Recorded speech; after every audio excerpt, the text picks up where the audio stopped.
तो बेटा किया हमने स्टार्ट, ठीक है। तो लेट्स स्टार्ट 11th रिवीजन। और रिवीजन हम कहाँ से स्टार्ट कर रहे हैं? प्रॉपर्टीज ऑफ बल्क मैटर से स्टार्ट करते हैं।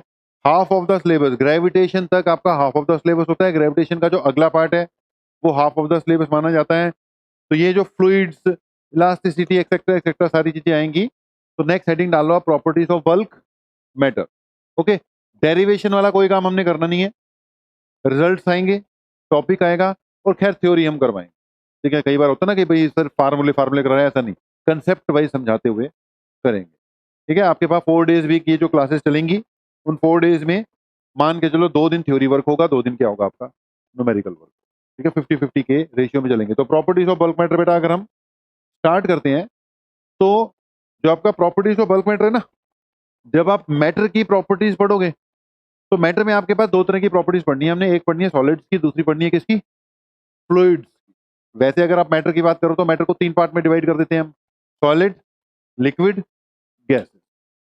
टेक्निकली लिक्विड और गैसेस दोनों को फ्लूइड्स की कैटेगरी में डाल दिया जाता है। The material which can flow, flow के फॉर्म में जो एक जगह से दूसरी जगह मूव कर जाए, फ्लो कर जाए, उनको क्या कहते हैं हम? फ्लूइड्स कहते हैं। लेकिन बेटा टेक्निकली तो गैसेस भी किस में आती हैं? फ्लूइड्स में ही आ जाती हैं। लेकिन गैसेस के लिए हमारे पास पूरा अलग चैप्टर पड़ा हुआ है अलग से, कि kinetic theory of gases, chemistry में भी होता है, फिजिक्स में भी होता है, वो केटीजी में अपना पढ़ लेंगे। यहाँ पे फ्लूइड्स में बेसिकली ज्यादा बात तो हम किसकी करेंगे? लिक्विड्स की ही करेंगे। तो प्रैक्टिकली भी लिक्विड्स ही होता है, हम लिक्विड्स की बात करेंगे। तो आपका 2 तरह के मटेरियल है बेटा, एक होगी प्रॉपर्टी ऑफ सॉलिड, दूसरी होगी प्रॉपर्टीज ऑफ फ्लूइड्स। अगर आप सॉलिड्स की प्रॉपर्टीज की बात करोगे बेटा, हमें क्या पढ़नी होती है बेटा इसमें? मेनली इलास्टिसिटी, मेन एक ही बात है, इलास्टिसिटी। ओके, अगर हम फ्लूइड्स की प्रॉपर्टीज की बात करते हैं, फ्लूइड्स, तो फ्लूइड्स को हम 2 कैटेगरी में बांट देते हैं बेटा। एक फ्लूइड्स एट रेस्ट, जिसको हाइड्रोस्टेटिक्स भी बोलते हैं, और दूसरा जिसको हम बोलेंगे फ्लूइड्स इन मोशन, जिसको हाइड्रोडायनेमिक्स भी बोलते हैं। तो 3 पार्ट में चलेगा पूरा चैप्टर, हमारे 3 पार्ट में क्या हो गया? डिवाइड हो गया। सॉलिड्स में आपने क्या पढ़ना है? इलास्टिसिटी। फ्लूइड्स को 2 पार्ट में बांट दिया, एक हाइड्रोस्टेटिक्स, दूसरा क्या जी? हाइड्रोडायनेमिक्स। हाइड्रोस्टेटिक यानी फ्लूइड्स रेस्ट पे, हाइड्रोडायनेमिक यानी फ्लूइड्स किस में होंगे? आपके मोशन में। ओके, जब आप फ्लूइड्स एट रेस्ट पढ़ रहे होगे बेटा, इसमें हमारी सबसे मेन प्रॉपर्टी आएगी the pressure exerted by fluids, और जो दूसरी प्रॉपर्टी है that is the concept of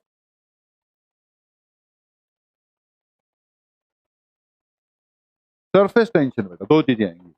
और जब आप हाइड्रोडायनेमिक्स पढ़ रहे होगे, इसमें मेनली हमारे पास क्या आनी है? विस्कोसिटी। तो हेडिंग आपकी सिर्फ क्या है बेटा? विस्कोसिटी है। लेकिन इस विस्कोसिटी में काफी चीजें कवर अप होंगी, मतलब लॉज बहुत है, कई तरह के लॉज आ जाएंगे। तो सिर्फ एक ही वर्ड है, लेकिन इससे भी ज्यादा पढ़ने वाली चीजें किस में रहेंगी? आपकी हाइड्रोडायनेमिक्स में रहेंगी। ओके, नाम याद आने शुरू हो गए? विस्कोसिटी, सरफेस टेंशन, प्रेशर और इलास्टिसिटी, नाम तो आने याद शुरू हो गए होंगे। ओके, तो ये ओवरऑल चैप्टर की आउटलाइन है। प्रॉपर्टीज ऑफ बल्क, सबसे पहले किसकी प्रॉपर्टीज? सॉलिड्स की। फिर किसकी प्रॉपर्टीज? फ्लूइड्स की। गैसेस की अलग ही पढ़ लेनी है। फ्लूइड्स में 2 पार्ट में, फ्लूइड्स एट रेस्ट यानी प्रेशर और surface tension, fluids in motion यानी कि बेसिकली क्या पढ़नी है आपने? विस्कोसिटी ही पढ़नी है। ठीक है, बाकी हिम्मत रखनी है, कुछ नहीं है। 2 महीने के लिए टाइम किस पे डिवोट कर रहे हैं हम? +1 पे डिवोट कर रहे हैं। +2 साथ के साथ आपको करनी ही पड़ेगी। ठीक है, जो +2 है वो तो करनी पड़ेगी उसका। जैसे हमने रिवीजन बैच में स्टार्ट किया ना फर्स्ट चैप्टर से, आप अपने हिसाब से फर्स्ट चैप्टर से एनसीईआरटी बुक फॉलो करते हुए फर्स्ट चैप्टर से उसको स्टार्ट कर दो। ओके, बाकी मतलब मुझ पे भी विश्वास रखो, मैं अपने आप तुम्हें करवा दूंगा, टेंशन मत लो। जहां जरूरत पड़ेगी मैं अलग से तुम्हें बुला लिया करूंगा कि भी +2 का क्या चल रहा है क्या नहीं चल रहा है, मैनेज करने के लिए, चेक करने के लिए। टेस्ट तो आपने फिर देने थे, राइट है जी। तो अगली हेडिंग डालो बेटा। सॉलिड्स हमने स्टार्ट कर दिया। सबसे पहली हेडिंग क्या डाल लो? इलास्टिसिटी। मेन हेडिंग आ गई अपनी, कंसेप्ट ऑफ बेटा इलास्टिसिटी। ओके, इलास्टिसिटी नाम से पता लग रहा है। अब देखो एक बात हमने पहले भी बोल रखी है, +1 में बोली थी, इलास्टिसिटी का मतलब ये नहीं है, या इलास्टिक मटेरियल का मतलब ये नहीं है कि जो खिंच जाए। खिंचना इलास्टिसिटी नहीं है, खिंचने के बाद वापस आ जाना इलास्टिसिटी है। बोलो समझ रहे हो कि नहीं? कि कोई भी चीज खींचकर अगर अपनी जगह पे वापस आ रही है, अपनी पोजीशन रीगेन कर रही है, दैट इज इलास्टिसिटी। तो अगर इसकी डेफिनेशन जल्दी से बोल दूं मैं, व्हाट इज इलास्टिसिटी? तो it is ability to regain its shape and configuration. It is ability to property या ability to regain its original shape और ओरिजिनल कॉन्फ़िगरेशन। ठीक है, ability to regain original shape और कॉन्फ़िगरेशन। होता क्या है कि कोई भी ऑब्जेक्ट है, अगर आप उस पर फोर्स लगाते हो तो उसकी शेप में चेंज आ सकता है। अगर शेप में चेंज आया तो उसमें क्या डेवलप होता है बेटा? Restoring force develop. क्या डेवलप होता है? Restoring force. ये रीस्टोरिंग फोर्स जैसे ही तुमने अपना फोर्स, जो तुम फोर्स लगा रहे हो वो कौन सा हो गया? External force. यहां बेटा कौन सा? Applied force. अब जैसे ही अप्लाइड फोर्स क्या करोगे? रिमूव करोगे, रीस्टोरिंग फोर्स उसको अपनी ओरिजिनल शेप में ले जाएगा। अब इस प्रॉपर्टी को क्या कहते हैं? इलास्टिसिटी कहते हैं। अब फिर हम दो सवाल लेते होते हैं कि बेटा एक आपके पास मान लो वुडन बॉल है, वुड की बनी हुई। एक मान लो रबर बॉल है, रबर। और एक मान लो किसकी बनी हुई बॉल है? स्टील। आपने जवाब देना है रबर, वुड और स्टील। तीनों में से सबसे ज्यादा इलास्टिसिटी किसकी है? किसकी है? किसकी है? स्टील। अगर आप 11th क्लास में होते रबर बोलते तो मैं कहता कोई दिक्कत वाली बात नहीं है, क्योंकि कॉमनली हम रबर की ही इलास्टिसिटी सबसे क्या मानते हैं? ज्यादा मानते हैं। रबर की नहीं है बेटा, स्टील की है। जो जितना ज्यादा सॉलिड मटेरियल है ना, जिसपे फोर्स लगाने से भी उसकी शेप में चेंज नहीं आ रहा, मतलब उसके अंदर इतना रिस्टोरिंग फोर्स है कि तुम्हारे फोर्स को वो साथ के साथ ही क्या कर रहा है? ओवरकम कर रहा है। रबर भले ही बाद में वापस आ जाए, लेकिन पहले तो दब गई ना। रबर की बॉल पहले तो दब गई ना। दबनी भी नहीं चाहिए, अगर दब गई तो इसका मतलब उसमें इलास्टिसिटी कम है। समझ गए कि नहीं? तो ये क्वेश्चन 11वीं में, अब आप लोग 12वीं में हो, 11th की क्या कर रहे हो? रिवीजन कर रहे हो। तो वैसे ही मैंने क्वेश्चन पूछ लिया, लेकिन अब तक तो बिल्कुल क्लियर होना चाहिए इन तीनों में सबसे ज्यादा इलास्टिसिटी किसकी है? स्टील की इलास्टिसिटी है। ठीक है, स्टील की इलास्टिसिटी इसलिए बेटा क्योंकि वो हमें पता नहीं लग रहा कि उसकी शेप में चेंज हो रहा होगा, लेकिन वो साथ के साथ ही बिना टाइम लैग के अपनी ओरिजिनल शेप क्या कर लेती है? रीगेन कर लेती है। तो स्टील की इलास्टिसिटी क्या है यहां पर? सबसे ज्यादा है। ठीक है, तो इलास्टिसिटी सबसे ज्यादा किसकी है जी? स्टील की है। एक मिनट रुकना, ग्लिच आ रही है।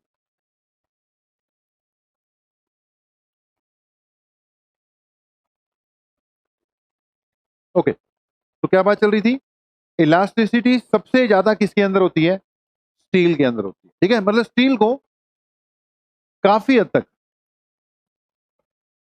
ऑलमोस्ट बेटा परफेक्ट इलास्टिक माना गया। राइट। एक और मटेरियल होता है, और भी कई नाम होते हैं। क्वार्ट्ज जो मटेरियल है ना बेटा, क्वार्ट्ज, उसको भी क्या माना गया? इलास्टिक माना गया। ठीक है, अब ये बताओ, जब आप रिवाइज कर रहे होगे, थ्योरी भी पढ़ोगे बुक बुक में से कहीं से कि नहीं, ये बताओ? पढ़ोगे थोड़ा बहुत? मैं तो जो नोट्स दूंगा ना, शॉर्ट नोट्स दूंगा, नोट्स दे दूंगा आपको असाइनमेंट के साथ, थोड़े बहुत फार्मूले वार्मूले प्रोवाइड कर दूंगा। वो शॉर्ट में होंगे। अगर आपको मतलब कि अगर आपके पास समय है, डिटेल्स लेनी है, तो आपको बुक भी पढ़ लेनी चाहिए। और बुक पढ़ोगे तो फिर कौन सी पढ़ना है? एनसीईआरटी ही पढ़ लेना। ठीक है, अगर डिटेल्स चाहिए लाइन टू लाइन, मतलब वो आपने खुद मैनेज करना है, मैं उसके लिए मजबूर नहीं करूंगा कि आपको बुक भी पढ़नी है। लेकिन देखो जैसे चीजें चलती है ना, तो जब तक कंसेप्ट की क्लैरिटी टोटली नहीं होगी तब तक बात बनती नहीं है। तो अगर आप ज्यादा भूल चुके हो चीजों को, तो आप क्या करो, एनसीईआरटी बुक भी पढ़ लो। वो आपकी टाइम मैनेजमेंट है कि आपने बीच में +2 भी करनी है, +1 भी करनी है, तो अपनी टाइम मैनेजमेंट के हिसाब से पढ़ोगे तो और ज्यादा फायदा होगा। कई चीजें अब मैं इतनी तेजी से कराऊंगा जब, तो कई चीजें मिस हो भी सकती हैं, तो आपको बुक फॉलो कर लेनी है, डाउट वाउट लेकर आ जाना। ओके, एक और मटेरियल है जिसको क्या कहते हैं? क्वार्ट्ज। क्वार्ट्ज को भी परफेक्टली इलास्टिक मटेरियल माना गया। ओके जी, तो इलास्टिसिटी की डेफिनेशन जितनी तेजी, जितना ज्यादा सॉलिड मटेरियल है बेटा, उतनी उसमें इलास्टिसिटी क्या मानी जाएगी, ज्यादा मानी। ओके, अब यहीं पे एक वर्ड है प्लास्टिसिटी बेटा, सुने, जल्दी बोलो जल्दी, सुने, प्लास्टिसिटी। इलास्टिसिटी का उल्टा क्या है, प्लास्टिसिटी। जो मटेरियल अपनी ओरिजिनल शेप एकदम रीगेन कर लेते हैं वो इलास्टिक मटेरियल, जो बिल्कुल नहीं गेन कर पाते वो कौन से हो गए आपके, प्लास्टिक मटेरियल। अब यहाँ पे प्लास्टिक का मतलब प्लास्टिक नहीं है, प्लास्टिक डेफिनेशन के रूप में आ रहा है। वो जो प्लास्टिक मटेरियल का मतलब यहाँ पर वो प्लास्टिक मटेरियल, वो बॉटल जिसकी बॉटल्स बनती हैं ये सब, वो वाला प्लास्टिक नहीं है, डेफिनेशन के हिसाब से है कि ऐसे मटेरियल जो बेटा डीफॉर्मिंग फोर्स रिमूव करने पर भी अपनी ओरिजिनल शेप रीगेन नहीं कर पाते, वो कौन से हो गए आपके, प्लास्टिक मटेरियल। ठीक है जी। एग्जाम्पल के तौर पर जो आपका क्ले है ना बेटा, क्ले, गीली क्ले है, वो किस कैटेगरी में चली जाएगी आपकी, प्लास्टिक। क्ले की बॉल जो है उसको अगर तुमने दबा दिया तो जहां तक उंगलियां अंदर चले गई, तुमने उंगलियां बाहर निकाली, उंगलियां तो बाहर आ जाएंगी, लेकिन जितों तक अंदर गए मॉलिक्यूल वहीं के वहीं रह जाएंगे। ये किस मटेरियल में चले जाएगा, मतलब इलास्टिसिटी की बिल्कुल उल्टी प्रॉपर्टी क्या है, प्लास्टिसिटी। ठीक है, क्ले हो गई, जेल हो गई, गूंदा हुआ आटा हो गया, आटे का पेड़ा नहीं होता, अब वो भी क्या है, एक तरह का प्लास्टिक मटेरियल है। इंग्लिश में अगर इसको बुक्स में देखेंगे लिखा होगा डॉ, DOUGH, ये भी किस कैटेगरी में आएगा आपका बेटा, प्लास्टिक मटेरियल्स की कैटेगरी में। तो सबसे पहले बहुत इजी वाली बात पे हमने क्या बात की कि कुछ इलास्टिक मटेरियल्स होते हैं, कुछ प्लास्टिक मटेरियल्स होते हैं, राइट है जी। अब बात को थोड़ा सा आगे बढ़ा देते हैं।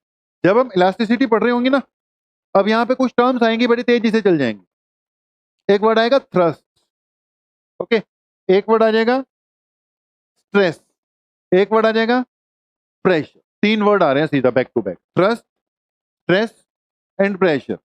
भाई अगर फोर्स जो है बिल्कुल सरफेस के परपेंडिकुलर लग रहा हो तो उसको क्या कह देते हैं हम, थ्रस्ट कह देते। ठीक है जी। फोर्स को अगर मैं कैटेगराइज करूं तो दो पार्ट में बांट दिया मैंने, एक नॉर्मल फोर्स और एक टेंजेंशियल फोर्स। नॉर्मल फोर्स को स्ट्रेस भी, सॉरी, थ्रस्ट भी कहते हैं, जल्दी बोलो, समझ गए कि नहीं। तो फोर्स दो टाइप का हो गया, एक हो गया टेंजेंशियल, ये बॉक्स है, इस पे अगर ऐसे फोर्स लग रहा है बिल्कुल इसके अलोंग, ये कौन सा हो गया, टेंजेंशियल। यही बॉक्स है बेटा, इस पे अगर फोर्स बिल्कुल इसके परपेंडिकुलर लग रहा है, नॉर्मल वाला, इसको कौन सा कह देते हैं बेटा, नॉर्मल फोर्स। और इसी को क्या कहते हैं, थ्रस्ट भी कहते हैं। जल्दी बोलो, समझ गए कि नहीं। वो पड़ा होगा रॉकेट पे ऊपर की ओर क्या लगती है, थ्रस्ट लगती है ना, वर्ड आता है थ्रस्ट, मतलब रॉकेट की जो बॉडी है उस पे ऊपर की ओर बिल्कुल परपेंडिकुलर डायरेक्शन में क्या लग रहा है, फोर्स लग रहा है, तो इसको हम क्या कह देते हैं, थ्रस्ट कह देते हैं, राइट है जी। तो दो तरह के फोर्स हो गए, एक टेंजेंशियल फोर्स, एक कौन सा हो गया, परपेंडिकुलर फोर्स। परपेंडिकुलर फोर्स को क्या कहा जा सकता है, थ्रस्ट भी कहा जाता है। ओके, अगली बात आ गई बेटा stress. Stress is basically force per unit area, stress is basically force per unit area. तो स्ट्रेस किसके इक्वल हो गई, it is equal to force per unit area. अब ध्यान से सुनना, स्ट्रेस किसके इक्वल होगी, फोर्स पर। फोर्स दो तरह के होते हैं, एक टेंजेंशियल है और दूसरा कौन सा है, नॉर्मल फोर्स है। एक टेंजेंशियल हो गया, दूसरा फोर्स कौन सा हो गया बेटा, नॉर्मल फोर्स हो गया।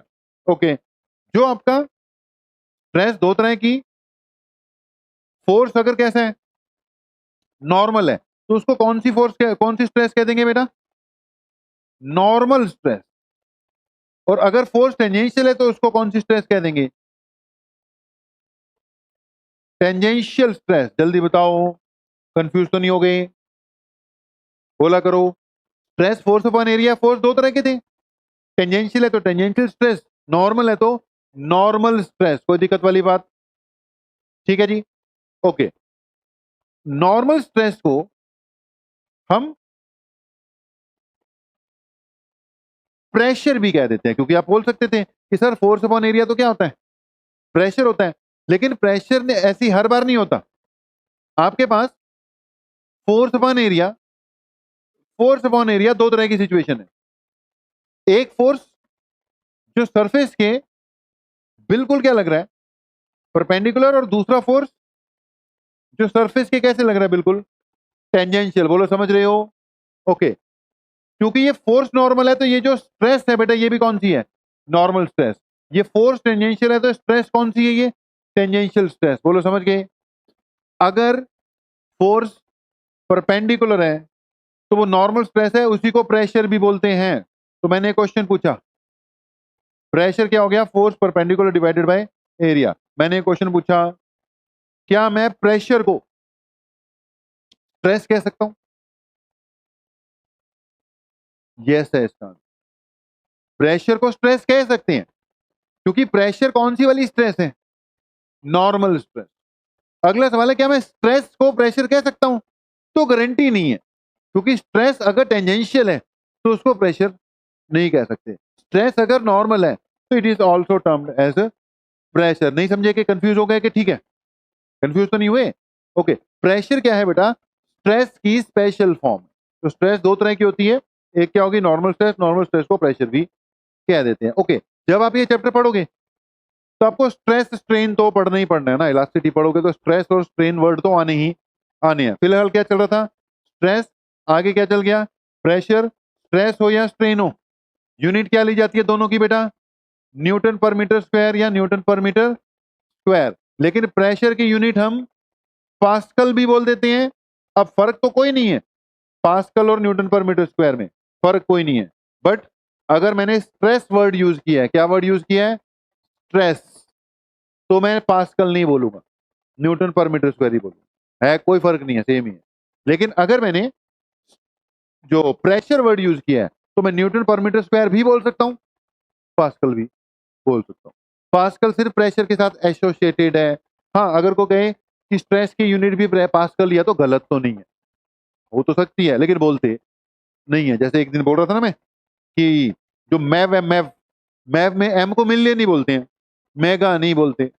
जो MW लिखा होगा वहां पे उसको मेगावाट ही बोलते हैं, वहां मिलियन नहीं बोलते हैं। दोनों सेम ही चीज, 10 की पावर 6 ही है। मिलियन का मतलब भी 10 की पावर 6 होता है, मेगा का मतलब भी 10 की पावर 6 ही होता है। बात को समझ रहे हो कि नहीं?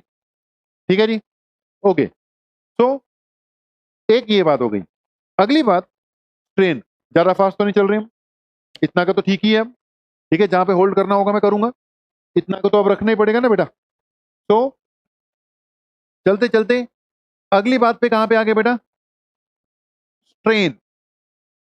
ट्रेन बेटा बेसिकली क्या से डिफाइन की जा सकती है, इट इज रेशियो ऑफ, लिख सकते हो, ratio of change in configuration and original configuration. Strain is defined as ratio of change in configuration and original configuration. मतलब जो strain है it is equal to change in configuration upon original configuration. configuration में आपकी length, breadth, height, area, वेरिया सब कुछ आ जाता है। ध्यान से सुनना। तीन तरह की सिचुएशन क्रिएट कर रहा हूं मैं। एक, मेरे पास एक रॉड है, ठीक है, उसको खींचकर मैंने उसकी लेंथ क्या कर दी, चेंज कर दी। पहले लेंथ ओरिजिनली क्या थी उसकी, एल थी, मैंने डेल्टा एल बढ़ा दी। जल्दी बताओ क्या इसकी कॉन्फ़िगरेशन चेंज हो गई कि नहीं हुई? ऐसी एक वॉल्यूम है बेटा कुछ, मैंने इस पे बाहर से फोर्स लगा के, ओरिजिनल वॉल्यूम इसकी वी थी, मैंने बाहर से फोर्स लगाया, इसकी वॉल्यूम में चेंज आ गया, कम हो गई वॉल्यूम। न्यू वॉल्यूम किसके इक्वल आ गई बेटा, डेल्टा वी के इक्वल। ठीक है, तो इसकी न्यू वॉल्यूम किसके इक्वल आ गई, डेल्टा वी के इक्वल आ गई। सॉरी, चेंज इन वॉल्यूम कितना करा दिया मैंने, डेल्टा वी। न्यू वॉल्यूम कम हो गई। जल्दी बताओ इसकी शेप या कॉन्फ़िगरेशन में चेंज हुआ है कि नहीं हुआ? राइट। ऐसे ही एक तीसरी सिचुएशन ली मैंने, एक बॉक्स है, ध्यान से सुनना, बॉक्स, इस पे फोर्स ना हमने टेंजेंशियल फोर्स लगा दिया। बोलो समझ रहे हो? फोर्स कैसे लगा दिया, टेंजेंशियल। बॉक्स थोड़ा स्ट्रॉन्ग था तो इसका बेस यही रह जाएगा और इसकी शेप में क्या आ गया, चेंज आ गया। आ सकता है कि नहीं आ सकता? आ सकता ना, गत्ते के डिब्बे नहीं होते वो टेढ़े से होते रहते हैं। तो उसकी बेसिकली क्या हो रहा है, ना तो वॉल्यूम चेंज हुई ना लेंथ चेंज हुई ना ब्रेड चेंज हुई, सिर्फ क्या चेंज हुई है, शेप चेंज हुई है। वॉल्यूम में कोई फर्क नहीं पड़ रहा, सिर्फ किस में चेंज आ रहा है, शेप में चेंज आ रहा है। बोलो समझ रहे हो बात को? तो कॉन्फ़िगरेशन तो चेंज हुई है ना। इसमें जो चेंज इन कॉन्फ़िगरेशन बेटा in terms of this angle measure कर लेते होते हैं, थीटा बोल दिया हमने इसको, जवाब दे दो सही है। तो फर्स्ट केस में change in configuration delta L है, इसमें डेल्टा वी आ गया और इसमें थीटा आ गया बेटा। अब डेफिनेशन क्या दी मैंने, स्ट्रेन की डेफिनेशन क्या दी है, it is ratio of change in configuration and original configuration.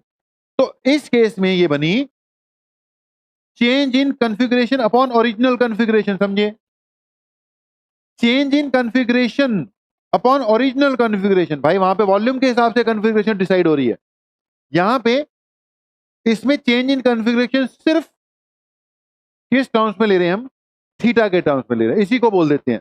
Okay, लेकिन अब रेशियो के हिसाब से कैसे, देखो ये पहले सीधा था, इतना टेढ़ा हो गया, जल्दी बोलो समझ गए, इसको डेल्टा एल मान सकते हैं। चेंज इन जो लेंथ आया इधर को आगे चले गया, बोलो समझ गए।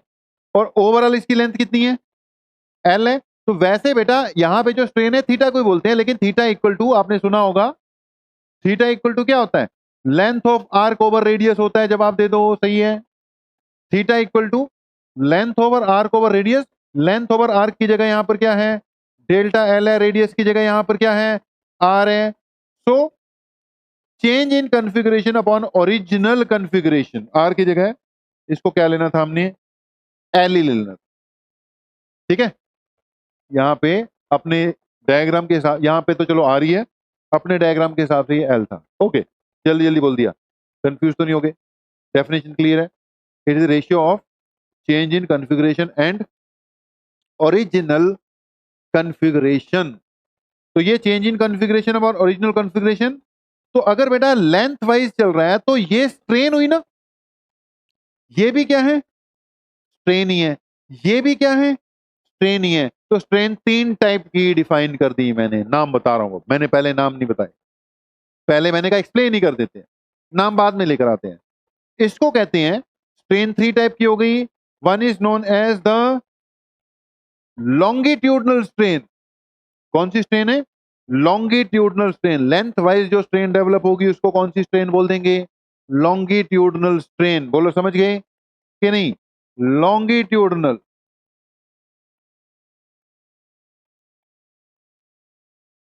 ओके, जो ये वॉल्यूम वाली स्ट्रेन वाली है इसको बोलते हैं वॉल्यूमेट्रिक स्ट्रेन।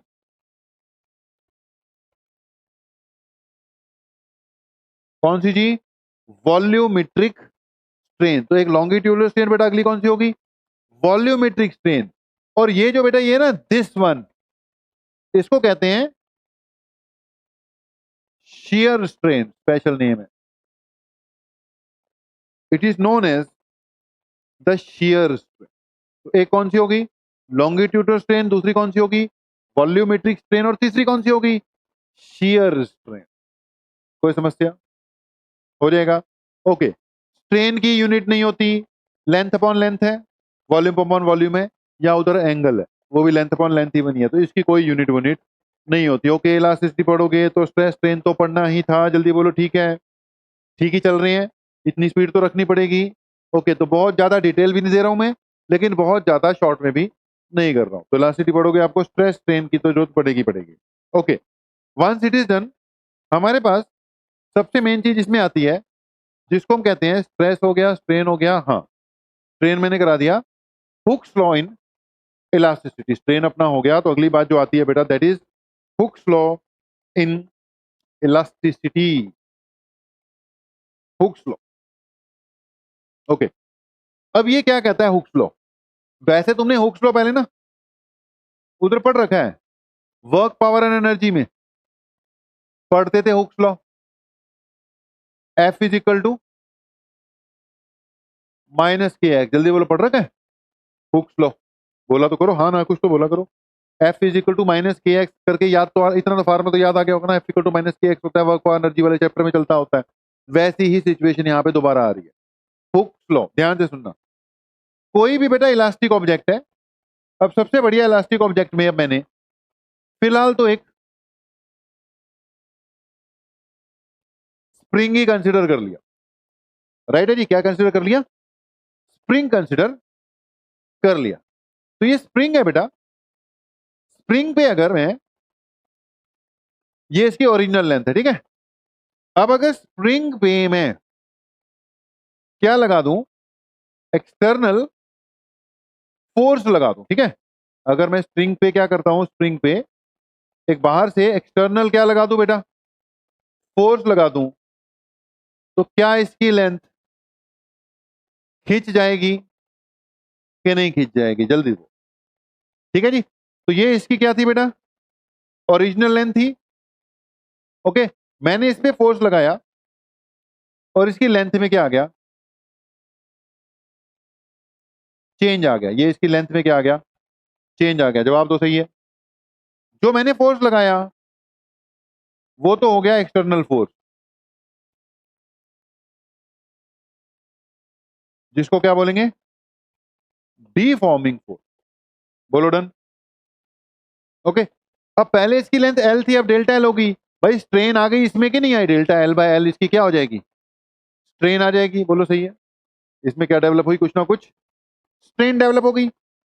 अब जब तक मैं इसको पकड़ के रखे रखूंगा तब तक तो वापस जाता नहीं, लेकिन इसकी वापस जाने की कोशिश तो है ही है।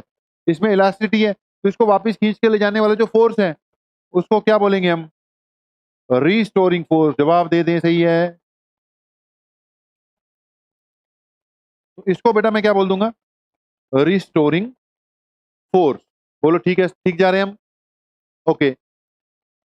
इस रिस्टोरिंग फोर्स के कारण इसमें क्या डेवलप हो जाएगी बेटा, स्ट्रेस डेवलप हो जाएगी। जब अंदर की ओर वापस खींचने के लिए इस पे क्या लग रहा है, फोर्स लग रहा है, तो फोर्स पर यूनिट एरिया को क्या कहते हैं, स्ट्रेस कहते हैं कि नहीं। अब इसके कारण बेटा जी इसमें क्या लगेगी, ऑटोमेटिकली स्ट्रेस का कंसेप्ट भी आ जाएगा। तो भाई अगर फोर्सेस लगेंगे और कुछ इलास्टिसिटी उसमें है तो स्ट्रेस तो आनी आनी है, साथ के साथ स्ट्रेन का कंसेप्ट भी डेवलप होना ही होना है। जवाब दे दें सब सही, ठीक है। अब अगर मैं इलास्टिसिटी में हुक्स लॉ पढ़ रहा हूं तो उसका फॉर्मेट दूसरा है। पहले हमने हुक्स लॉ में वहां तो कहते थे restoring force is directly proportional to X, जब पहले पढ़ते स्प्रिंग वाले केस में, वर्क एनर्जी वाले में, तब तो सिर्फ ये कह देते हैं कि हुक्स लॉ क्या कहता है, restoring force is directly proportional to X. यहां पर उस सेंस में नहीं, हम दूसरी सेंस में बोलेंगे। जल्दी बताओ, सिचुएशन में स्ट्रेस और स्ट्रेन दिखाई दे रहे हैं कि नहीं दे रहे हैं, दे रहे हैं, हाँ ना बोलो, दे रहे हैं। अब यहां पर हुक्स लॉ कह रहा है, लिख सकते हो कि Hooke's law in elasticity says that, Hooke's law in elasticity says that stress is, Hooke's law in elasticity says that stress is directly proportional to strain। तो यहां पे मुद्दा क्या निकल कर आ रहा है बेटा, stress is directly proportional to strain. मतलब stress upon strain is equal to a constant quantity, ठीक है। स्ट्रेस अपॉन स्ट्रेन किसके इक्वल होता है बेटा, एक कांस्टेंट क्वांटिटी के इक्वल होता है। अब उस कांस्टेंट क्वांटिटी का हम एक स्पेशल नाम रखेंगे बेटा जी। तो stress upon strain is equal to constant quantity and this is called modulus of elasticity।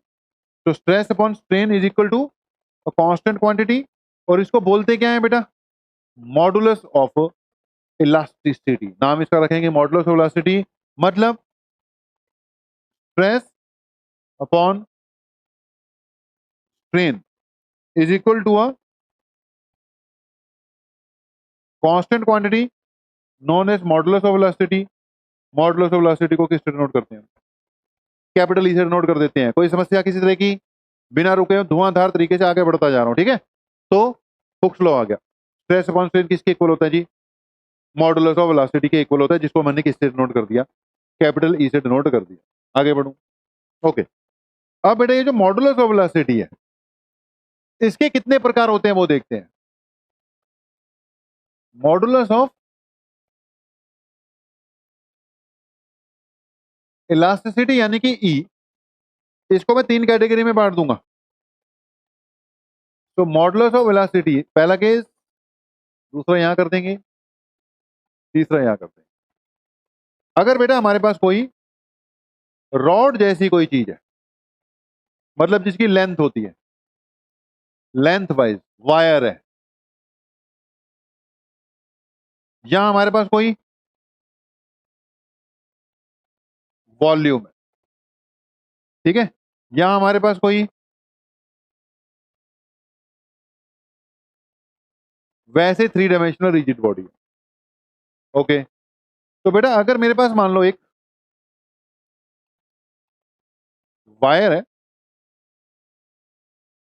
उसको खींच दूंगा तो चेंज इन लेंथ आ गई। ओरिजिनल लेंथ कितनी थी उसकी? एल थी, क्योंकि नीचे मैंने उस पर क्या लगाया था? कुछ फोर्स लगाया था। ऐसी मेरे पास एक स्फेरिकल ऑब्जेक्ट है, बाहर से मैंने क्या लगा दिया? इस पे कुछ फोर्स लगा दिया। फोर्स लगाने से इसकी वॉल्यूम में क्या आ गया? चेंज आ गया। पहले इसकी वॉल्यूम वी थी, चेंज इन वॉल्यूम क्या आ गया? डेल्टा वी आ गया, क्योंकि वो नेगेटिव चेंज आया। बाहर से जब फोर्स लगाओगे तो चेंज नेगेटिव आएगा, अंदर से फोर्स लगाओगे तो चेंज क्या आएगा? पॉजिटिव। मतलब वॉल्यूम कम होगी तो नेगेटिव, वॉल्यूम बढ़ गई तो पॉजिटिव। तो मैंने बाहर से लगा रखा ना बेटा, तो इसलिए इसको क्या मान लिया मैंने? नेगेटिव मान लिया। बोलो समझ गए? ओके, तीसरा केस वही है जो अभी थोड़ी देर पहले कर रहे थे। अगर टेंजेंशियल फोर्स लगा दे इस बॉक्स पर तो इसकी शेप में क्या आ जाएगा? चेंज आ जाएगा। ठीक है जी, इसकी मान लो शेप में क्या आ गया? चेंज आ गया। तो ये इसमें चेंज, ये तीसरी सिचुएशन। सुन रहे हो जी? अगर लेंथ वाला केस चल रहा है, ध्यान से सुनना मेरी बात को, तो यहां पर जो मॉडुलस ऑफ इलास्टिसिटी आएगा उसको बोलेंगे हम यंग्स मॉडुलस ऑफ इलास्टिसिटी। मतलब तीनों केसेस में स्ट्रेस भी है, तीनों केसेस में क्या है? स्ट्रेन भी है। क्योंकि स्ट्रेन तो दिख ही रही है, तीनों मैंने स्ट्रेन के लिए पहले डायग्राम बनाए थे अभी थोड़ी देर पहले। स्ट्रेस लगी रही है। इस केस में जो स्ट्रेस अपॉन स्ट्रेन का रेशियो आएगा वो मॉडुलस ऑफ इलास्टिसिटी होगा। लेकिन वायर वाले केस में उस मॉडुलस ऑफ इलास्टिसिटी को क्या बोलते हैं? Young's modulus of elasticity. Y से डिनोट करेंगे। इस केस में उसको बोला जाएगा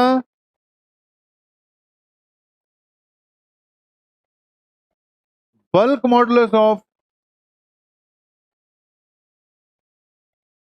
इलास्टिसिटी। किससे डिनोट करेंगे इसको? के से, कभी कभी कैपिटल बी से भी कर देते हैं, हम कैपिटल के से करने जा रहे हैं। इस केस में वो जो मॉडुलस आएगा उसको कहेंगे मॉडुलस ऑफ रिजिडिटी। बोलो समझ गए हो? अब ध्यान से सुनना, जो आपका यंग्स मॉडुलस ऑफ इलास्टिसिटी है, वाई से नोट किया, इसको किससे नोट करेंगे? कैपिटल के से। इसको किससे करेंगे? थीटा से। अब भाई मॉडुलस ऑफ इलास्टिसिटी जो भी है तो बेसिकली स्ट्रेस अपॉन स्ट्रेन ही। बेसिक फार्मूला तीनों का क्या है? Stress upon strain. बस इसमें फोर्स बिल्कुल कैसे लगता होता है? नॉर्मल। वायर में उसको खींचने के लिए फोर्स कैसा लगाना पड़ेगा बेटा? नॉर्मल फोर्स लगाना पड़ेगा। क्योंकि नॉर्मल फोर्स लगाना पड़ेगा तो ये होगा बेटा नॉर्मल स्ट्रेस। और नीचे क्या है? Longitudinal strain. बस समझ रहे हो बात को? चेंज कहां आ गया? मॉडुलस इलास्टिसिटी तो वैसे स्ट्रेस अपॉन स्ट्रेन है, लेकिन अगर लॉन्गिट्यूडनल वाला केस चल रहा है तो ऊपर क्या आ गया? Normal stress longitudinal strain. वो क्या बनेगा आपका? यंग्स मॉडुलस ऑफ इलास्टिसिटी बनेगा। ओके, बल्क मॉडुलस में फोर्स कैसे लगा है बेटा? नॉर्मली ही लगा है, तो ये हो गया नॉर्मल स्ट्रेस। नीचे वॉल्यूमेट्रिक स्ट्रेन। ठीक है, normal stress divided by volumetric strain. और इसमें बेटा theta, it is tangential stress. Tangential stress divided by shear. ठीक है, tangential stress divided by shear strain. सब सही जा रहे हैं? हम समझ लग रहे हैं? ओके, तो करते करते अब बताओ, इस मोड में चलूंगा जब मैं, तो ठीक रहे। ओके, ये ओके है, मतलब बहुत ज्यादा चीजें स्किप भी नहीं की और ज्यादा डिटेल में घुसा भी नहीं, बहुत ज्यादा डिटेल में भी नहीं घुसा, और मतलब बिल्कुल ऊपर ऊपर से भी नहीं किया, काफी हद तक करा भी दिया। तो इस स्टाइल से चलेंगे, चलो ठीक है, हम मैनेज कर लेंगे ना। जैसे आप बोलोगे आपकी सिचुएशन के हिसाब से, कई बार बॉडी लैंग्वेज ही पता लग जाता है कि चीजें समझ में लग रही हैं कि नहीं लग रही हैं, तो उसके हिसाब से 3-4 दिन में फिर आपको मेरी और मेरी आपको, मुझे आपकी समझ में लग जाएगी, फिर उसके बाद फ्लो बनना शुरू हो जाएगा। ओके जी, पूछना है कुछ? यहां तक पूछना तो नहीं है किसी ने कुछ? नो डाउट, आगे बढ़ चलें। 3 तरह के मॉडल्स आ गए, कौन कौन सा आ गया? यंग्स मॉडल्स, बल्क मॉडल्स और मॉडल्स ऑफ रिजिडिटी। ओके, हमारा जो वर्कआउट है, क्वेश्चनिंग वोश्चनिंग, वो यहां से शुरुआत होगी। फिर जब आपके पास क्वेश्चंस आएंगे तो पहले क्वेश्चन आपको किसके मिलेंगे? Young's model. फिर क्वेश्चन किसके मिलने हैं? बल्क मॉडल्स के। और फिर उसके बाद किसके मिलेंगे? मॉडल्स ऑफ रिजिडिटी के। मतलब कंबाइंडली क्वेश्चन आपको मिल जाएंगे, लेकिन इस सीक्वेंस में होगा। ओके, अब थोड़ा सा यंग्स मॉडल्स ऑफ इलास्टिसिटी को थोड़ी डिटेल में क्या करेंगे, डिस्कस करेंगे। यंग्स, बल्क को बाद में देखेंगे। यंग्स वाले में देखो, इसके कई फॉर्मेट्स हैं, कई चीजें करने के लिए। तो अगली बात आ गई यंग मॉडुलस। ये वायर वाला केस है, नीचे लगा फोर्स, ये चेंज इन लेंथ हो गई, लेंथ है। तो बेटा वाई किसके, अच्छा एक और चीज, नॉर्मल स्ट्रेस अपॉन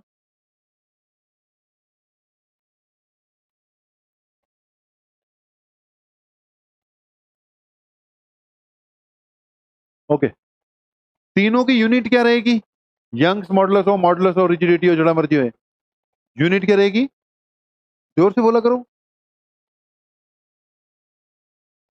इतना टाइम। न्यूटन पर मीटर स्क्वायर। स्ट्रेन की तो यूनिट होती नहीं, ऊपर ही ऊपर है यूनिट, बस तीनों में ऊपर स्ट्रेस है, नीचे स्ट्रेन है, स्ट्रेन की यूनिट होती नहीं है, और उसकी न्यूटन पर मीटर स्क्वायर। तो यूनिट इसकी क्या रहेगी? न्यूटन पर मीटर स्क्वायर रहेगी। ध्यान से सुनना बेटा, y is equal to, formula इसका बनने वाला है F by A divided by delta L by L, यानी कि y is equal to F by A, यहां आएगा डेल्टा एल, यहां डिवाइडेड बाय एल। जल्दी बोलो, याद रखोगे? ये फार्मूला चलना, ठीक है जी। कभी वो बोलेगा चेंज इन लेंथ निकालनी है, कभी वो बोलेगा वाई निकालना है, कभी फोर्स निकालना है, मतलब ऐसे ही क्वेश्चन चलते रहेंगे। ठीक है, ये ऐसे क्वेश्चन आया करेंगे, ऐसे ही चलते रहेंगे। कभी कभी उसने ना इस वायर के ऊपर फोर्स लगाने की बजाय इस पे कुछ, मान लो मास हैंग कर रखा है, तो अगर इस पे इसने कुछ मास हैंग कर दिया, तो नीचे की ओर क्या लगेगा? उसका वेट लग रहा होगा। mg नीचे की ओर क्या लग रहा होगा बेटा? उसका वेट लग रहा होगा। तो फोर्स की जगह क्या आ जाया करेगा? समझ रहे हो? mg।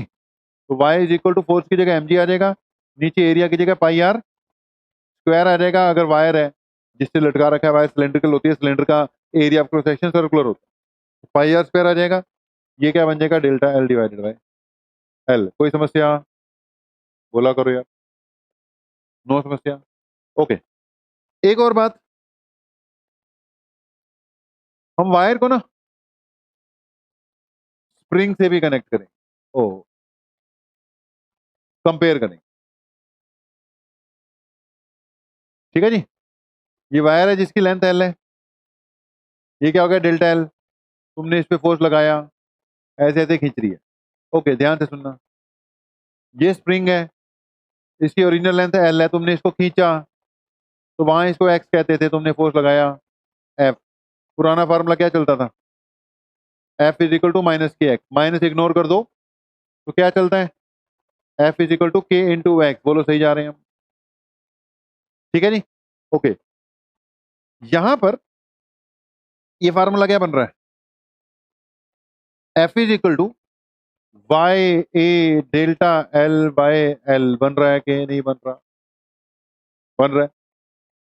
यहां पर चेंज इन लेंथ का रोल कौन प्ले कर रहा है? एक्स। या एक्स का यहाँ पे कौन कौन प्ले कर रहा है, डेल्टा एल कर रहा है कि नहीं कर रहा है, जल्दी बोलो सही है, बोल दिया करो। क्लियर है? ओके, तो एफ किसके इक्वल हो गया बेटा, Y into A delta L by L. उधर एफ किसके इक्वल है,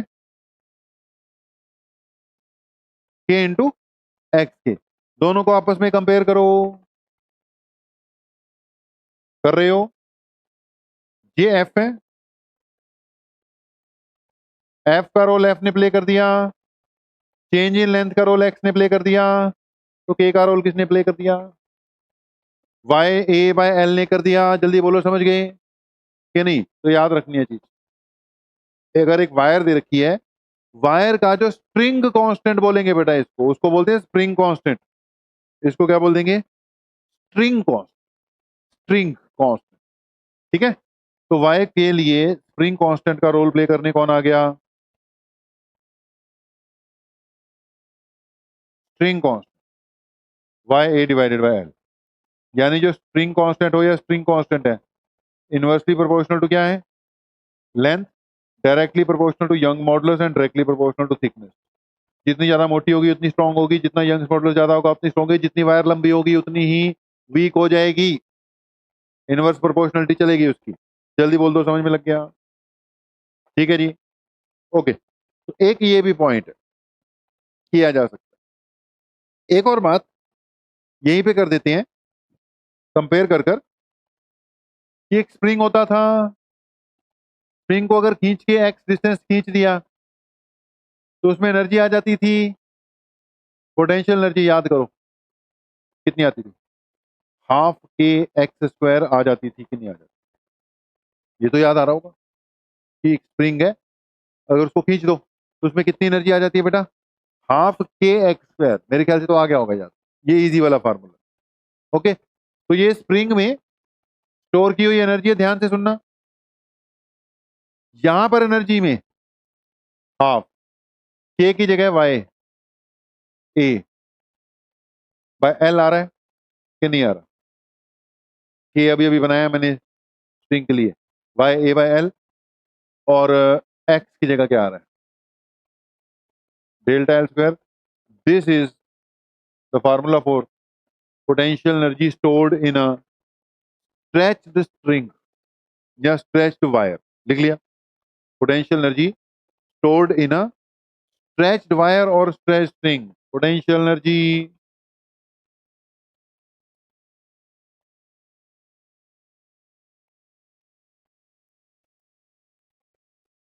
stored in a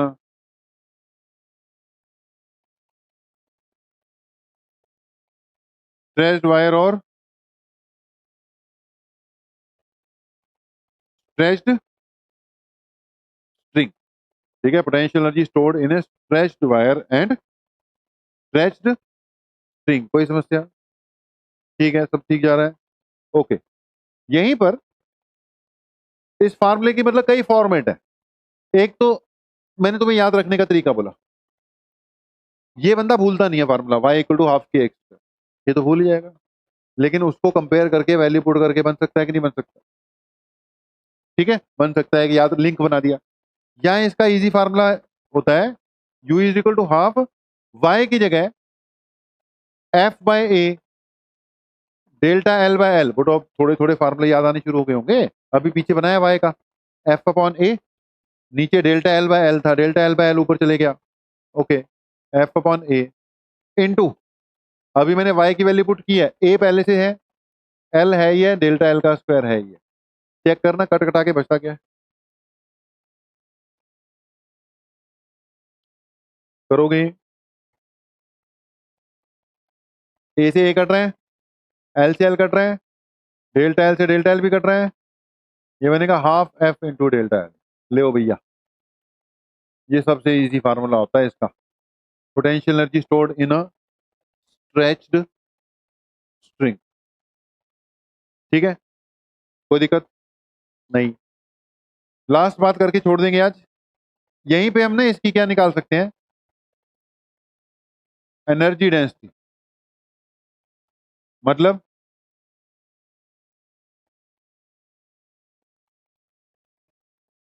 energy per unit volume. Energy density यानी एनर्जी पर यूनिट वॉल्यूम। ध्यान से सुनो, एनर्जी डेंसिटी यानी एनर्जी पर यूनिट वॉल्यूम। मतलब ये जो मैं बोल रहा हूं इस वक्त, ये नहीं है कि मेरे जो भी मन में आए जा रहा है मैं बोलने जा रहा हूं। मतलब मैं अपने मन के हिसाब से कुछ नहीं कर रहा, सीक्वेंस है ये कि जब चलेगा तो सबसे पहले यंग्स मॉडुलस में जो जो फार्मूले आने हैं वो डिस्कस करने पड़ेंगे ना, क्योंकि उन पे बेस्ड क्वेश्चन आने शुरू हो जाएंगे आपके। तो ये मतलब ये नहीं है कि ये तो बस अंदर फिट हुई होती है, कैसेट डली हुई है कि जब ये वाला टॉपिक कराना है तो ये चीजें सीक्वेंस में ऐसे ऐसे ऐसे ऐसे ऐसे ऐसे कर कर आनी है। ये हर एक को पढ़ाना ही पड़ेगा, उसके बिना आपके क्वेश्चन चलेंगे ही नहीं। और एग्जाम्स में भी बस इन्हीं में से घूम घुमा के आने होते हैं क्वेश्चन। तो अगली बात क्या आगे बेटा, एनर्जी। मैं पूरी वायर को ही डिस्कस कर रहा हूँ अभी, वायर का यंग्स मॉडुलस, वायर में का स्प्रिंग कांस्टेंट, वायर में स्टोर होने वाली एनर्जी, वायर की एनर्जी डेंसिटी, वायर वाले फार्मूले कर दिए हमने। ओके, तो energy per unit volume, energy कितनी निकाली तुमने, हाफ एफ डेल्टा। ओके बेटा, वायर नॉर्मली कैसे होती है, सिलेंड्रिकली होती है। बोलो, अगर सिलेंड्रिकल है तो सिलेंडर का वॉल्यूम किसके इक्वल होती है, pi R square H. Pi R square की जगह इसका एरिया ऑफ क्रॉस सेक्शन आ जाएगा, एच की जगह इसकी एल आएगी। जवाब दो सही है।